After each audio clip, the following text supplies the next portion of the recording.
Ladies and gentlemen, welcome on my balcony. So Putin dropped the N word, ladies and gentlemen. Yes, the nuclear bomb word, threat as they call it.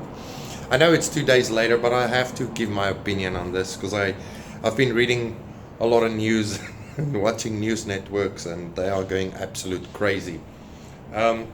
First of all, if you know anything about military, you will understand you get different kinds of nuclear weapons, right? You get nuclear weapons, monster bombs, which can blow countries into oblivion.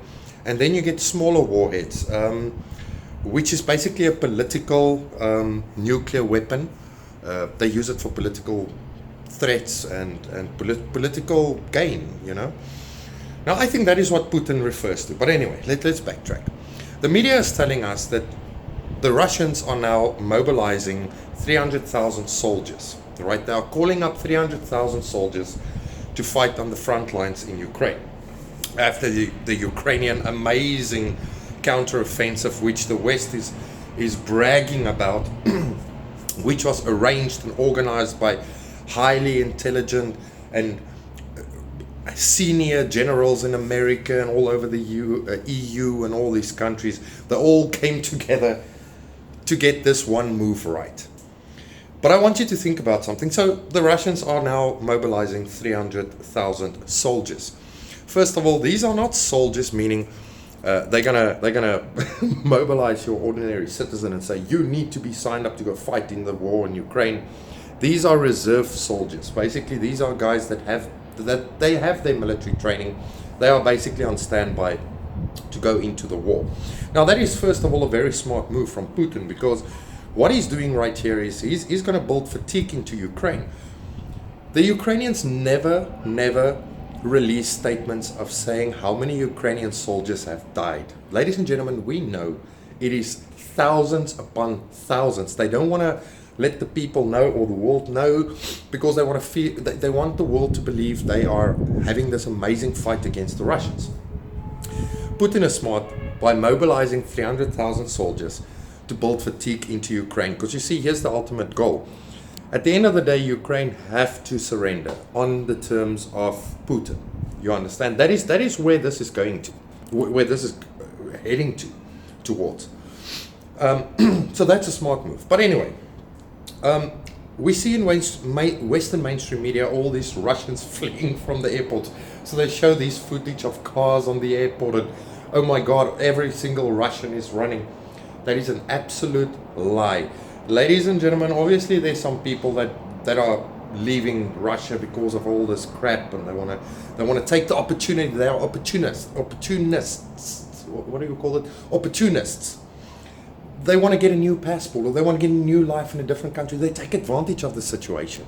Okay, this is not really the Russians fleeing because Putin is trying to mobilize 300,000 men.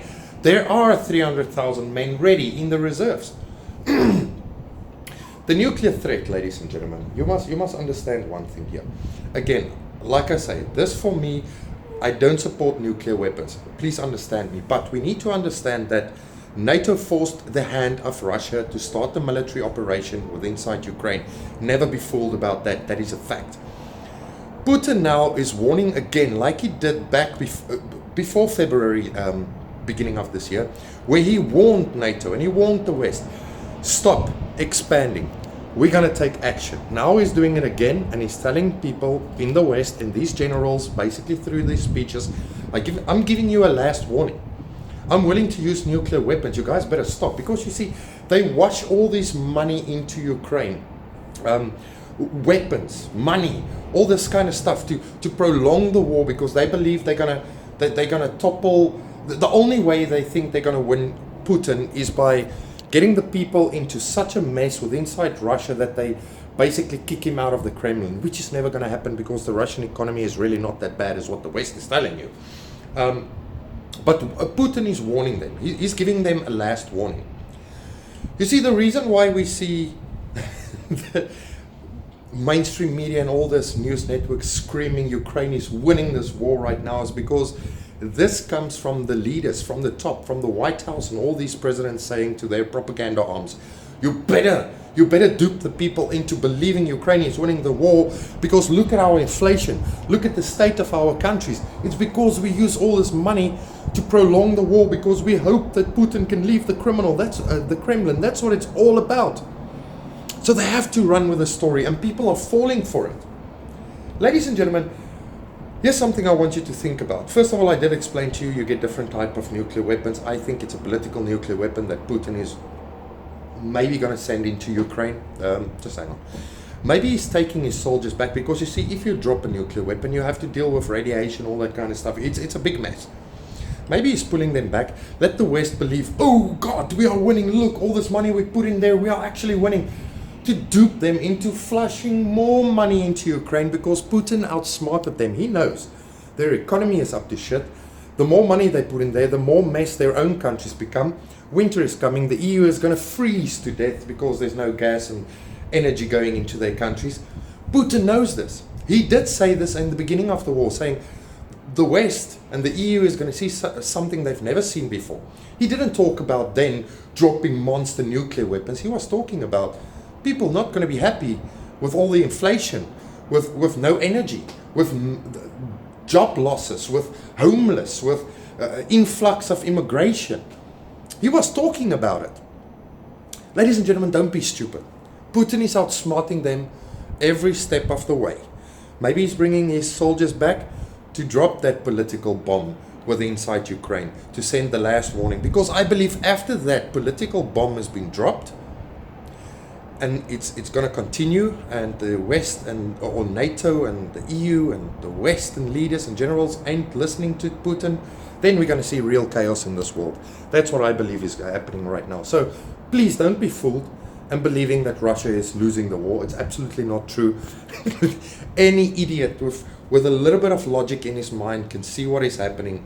At the end of the day, I don't believe Putin is going to drop that bomb. He sent a clear warning, but he's definitely going to crush Ukraine with fatigue. He's going to send his men in. They don't have soldiers anymore. Even all these other countries' soldiers that came and helped and fight for Ukraine, all these people are leaving. They are injured. Some of them died. It's an absolute mess. He's busy winning them with the numbers on the battlefield. And he wants the West and the media to believe we are losing this area. Look at this counteroffensive. We are losing. Because he wants the West to pull in the money, more money, that they get themselves more into shit. They don't stop digging. They're digging deeper down. And the people in your country, you guys watching this from in America and all around the world, wherever, you guys going to feel the impact getting worse and worse and worse. The media is going to keep telling you that Ukraine is winning. Don't be stupid. Putin outsmarted everyone. And that nuclear threat that he sent, just keep it in your back mind. You do get different kinds of nuclear weapons. I believe this is a political last warning to NATO and the West. Anyway, that's all I have to say. Subscribe, like, and I'll see you next time. Bye.